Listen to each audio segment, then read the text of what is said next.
Olá, tudo bem? Eu espero que sim. Meu nome é Jederson Freitas e hoje, 26 de julho, eu selecionei os seguintes destaques para o Notícias do Mundo de Segurança da Informação. Brasil registra 2,5 bilhões de reais em tentativas de fraude no primeiro semestre.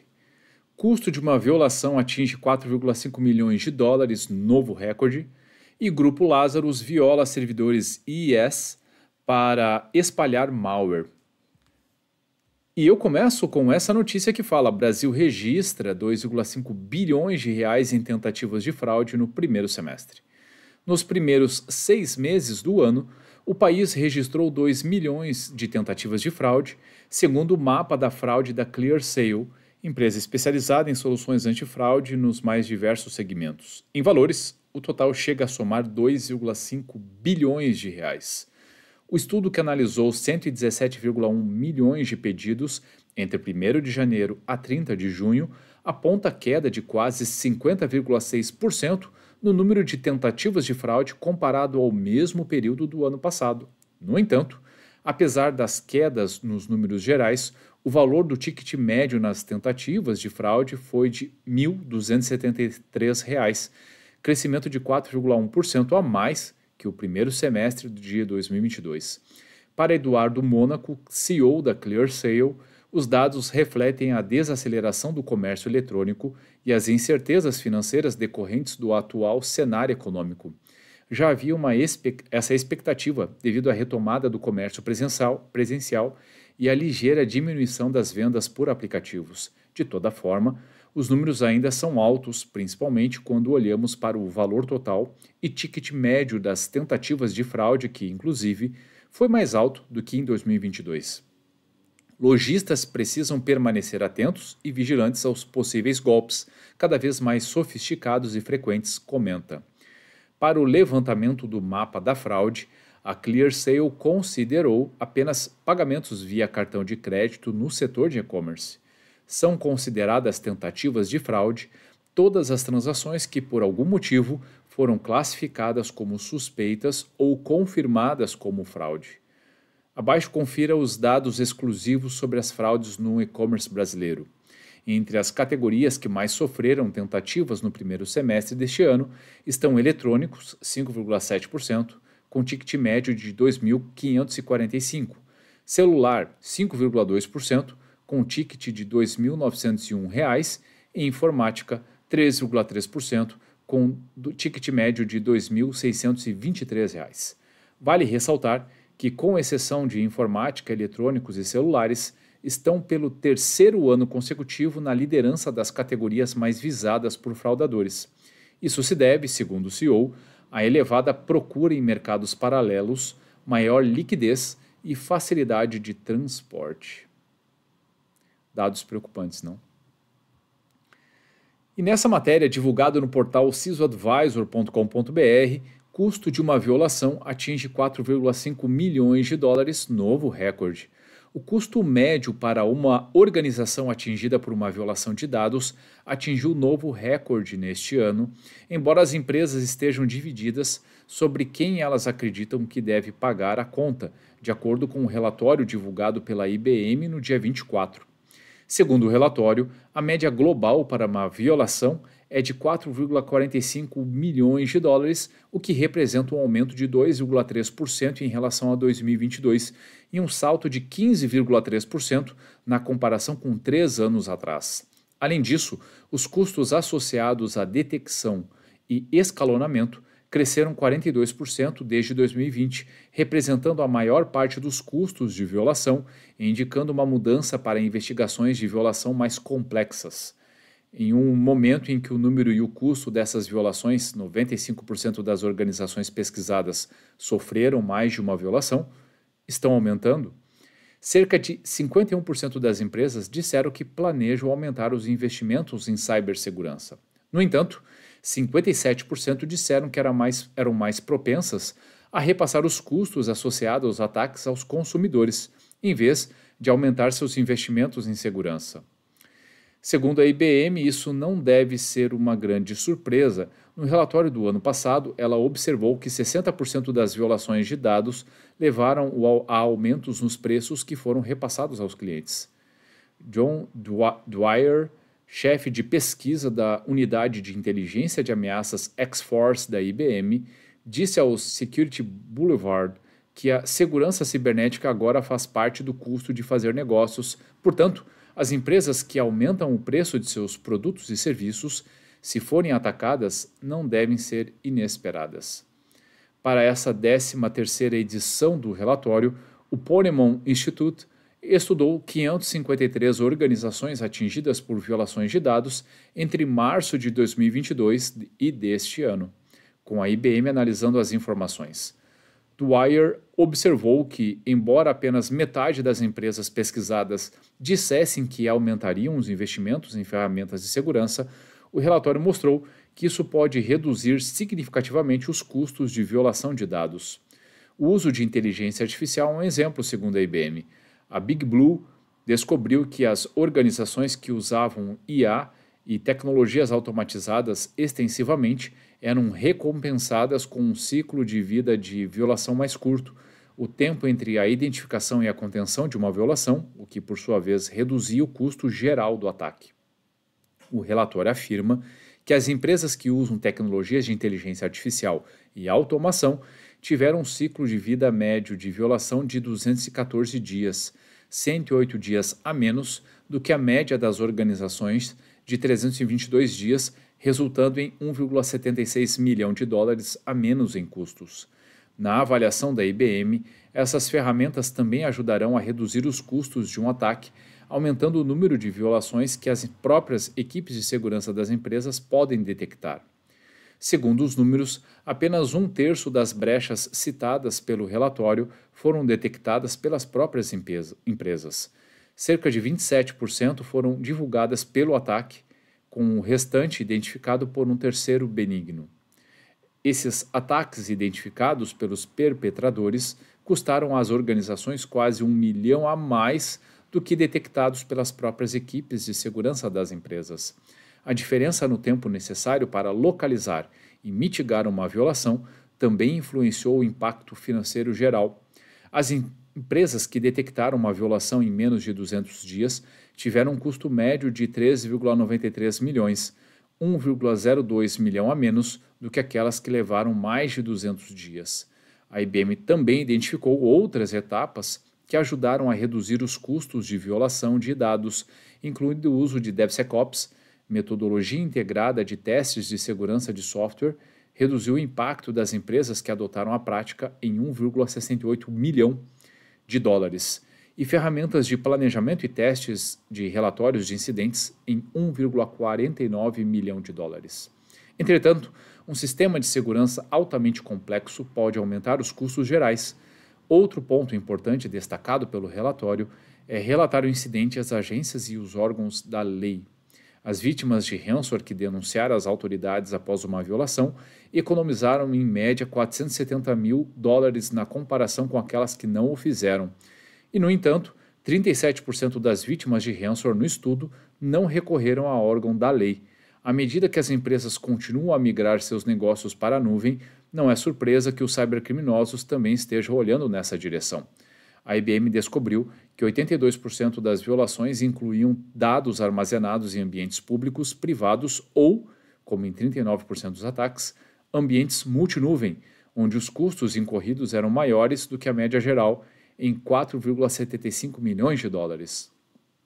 Instituições de saúde, com as enormes quantidades de dados pessoais e médicos que possuem e o grande número de dispositivos conectados que usam, são alvos preferenciais de gangues de ransomware e outros grupos de ameaças. Em todos os anos do relatório, o setor de saúde apresentou as violações mais caras e, desde 2020, o custo de uma violação a uma organização média saltou 53,3% para 10,93 milhões de dólares neste ano. Essa matéria está bastante interessante do ponto de vista de dados. Você quer saber se a sua estratégia ela pode ser uma boa estratégia, levando em consideração alguns cenários, como a implementação de recursos de inteligência artificial, ou ainda métodos para identificação e contenção automatizadas de incidente? Tem esses números aqui. Então, chama a atenção para mim de tudo, né? Se tem um ponto que me preocupa mais, é saber que empresas preferem repassar os custos dos incidentes, ou seja, todo o prejuízo, colocar dentro dos seus serviços e produtos para que os clientes paguem. Será que isso de fato é saudável? Preferível a investir em controles de segurança para diminuir a possibilidade desses incidentes acontecerem? Ou, se acontecerem, terem maior capacidade de detectar no menor espaço de tempo? A matéria disse o quanto é melhor, né, o quanto os custos de identificação de um incidente em menos de 200 dias pode ser menor em comparação com aqueles que levam mais de 200 dias. Então, tem uma série de números que são extremamente interessantes para a confecção da estratégia e para compartilhar com os executivos. Agora, simplesmente repassar esse custo para os consumidores, será que realmente vale a pena? Será que é realmente saudável? Será que a concorrência vai fazer o mesmo?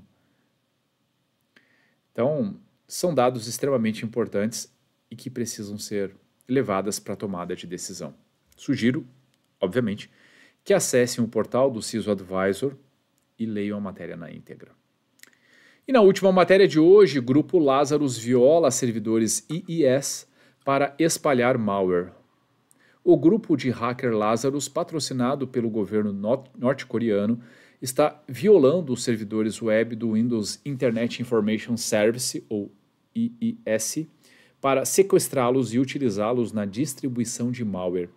O IIS é o servidor web da Microsoft, usado para hospedar sites ou serviços de aplicativos como o Outlook na web do Exchange.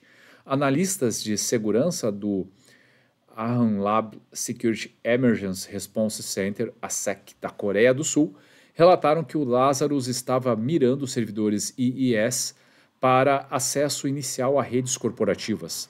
Hoje, a Agência de Segurança Cibernética diz que o grupo de ameaças também utiliza serviços IIS mal protegidos para a distribuição de malware. A principal vantagem dessa técnica, segundo eles, é a facilidade de infectar visitantes de sites ou usuários de serviços hospedados em servidores IIS violados, pertencente a organizações confiáveis. Nos ataques recentes observados pelos analistas da ASEC, o Lazarus comprometeu sites sul-coreanos para realizar ataques watering hole a visitantes usando uma versão vulnerável do software InSafe CrossWeb EX-V6. Muitas organizações públicas e privadas na Coreia do Sul usam esse software específico para transações financeiras eletrônicas, certificação de segurança, internet banking, etc. A vulnerabilidade InSafe foi documentada pela Symantec e pela ASEC no ano passado, explicando que foi explorada usando anexos de e-mail em HTML na época. Um ataque típico começa quando um arquivo HTML malicioso é recebido, provavelmente como um link malicioso em um e-mail ou baixado da web. O arquivo HTML é copiado para um arquivo DLL chamado scscaplink.dll e injetado no software legítimo de gerenciamento de sistema InSafe Web EX Client, explica o relatório de 2022 da Symantec. A ASEC não analisou a carga específica, mas diz que provavelmente é um downloader de malware visto em outras campanhas recentes do Lazarus. A agência coreana recomenda que os usuários do InSafe CrossWeb EX-V6 atualizem o software para sua versão mais recente, pois a exploração de vulnerabilidades conhecidas do Lazarus no produto está em andamento desde meados de abril de 2022. Na semana passada, o CERT da Ucrânia e a Microsoft relataram que os hackers russos do Turla estavam usando servidores comprometidos do Microsoft Exchange para entregar backdoors aos seus alvos. Aqui, né, pessoal, acho que o principal ponto, e que muito eu tenho batido nessa tecla, poxa, uma vulnerabilidade de abril de 2022 não ser corrigida em julho de 2023 significa dizer que o processo de gestão de vulnerabilidades é está muito ruim, muito lento. 1 ano e 4 meses depois de já ter correção, as empresas permanecerem suscetíveis, permanecerem vulneráveis. Isso diz muito por que tanto ataque acontece. Não é só uma questão de ineficiência do processo. Eu tenho dúvidas, inclusive, se essas empresas que estão sendo vítimas do Grupo Lazarus sabem que possuem esse tipo de vulnerabilidade.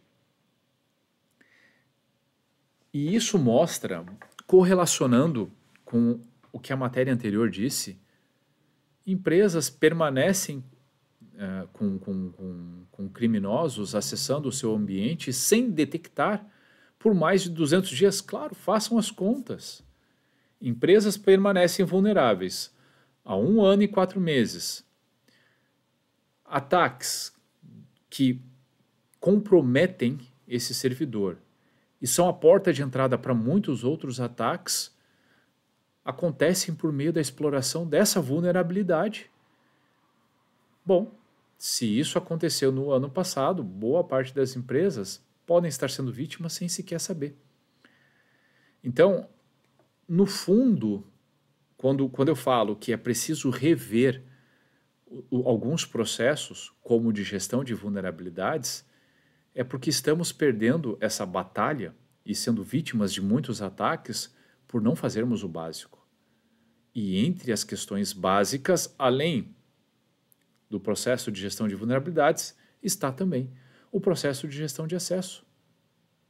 Será que estão sendo criados e comprometidas credenciais e ninguém fez nenhuma alteração em 1 ano e 4 meses, por exemplo?